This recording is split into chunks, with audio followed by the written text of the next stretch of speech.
দুই সন্তান সহ স্ত্রীকে ফেলে গেছে স্বামী, দুই সন্তানকে পাইলট বানাতে চায় মা। কত অল্প বয়সে এই মা স্বামীহারা হয়েছে একটু লক্ষ্য করে দেখুন। কারণ একজন বাবা সন্তানকে ফেলে চলে যেতে পারে অন্য জনের কাছে বা যে কোনো জায়গায়, কিন্তু মা কখনো তার সন্তানকে হাত ছাড়ে না। বা মা যদি হাত ছেড়ে দেয় তাহলে সে সন্তানের জীবন নষ্ট হয়ে যায়। কথায় আছে না, বা একটি গান আছে যে মায়ের এক ধার দুধের দাম কাটিয়া গায়ে মানে গায়ের এক চাম, তবু পাপোশ বানালে ঋণ শোধ হবে না। আসলে বিষয়টা তাই।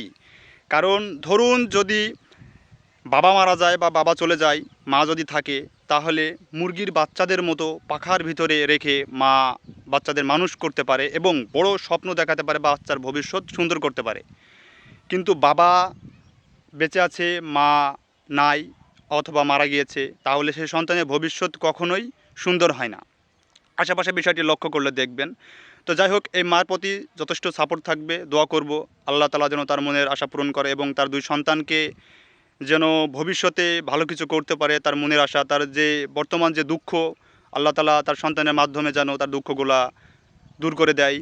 আর মায়ের ঋণ কখনো শোধ করার মতো হয় না। একজন মা কঠিন যোদ্ধা, জীবনের সব দিকে যুদ্ধ করে তার সন্তানের জন্য। দোয়া রইল মা এবং ছেলের জন্য।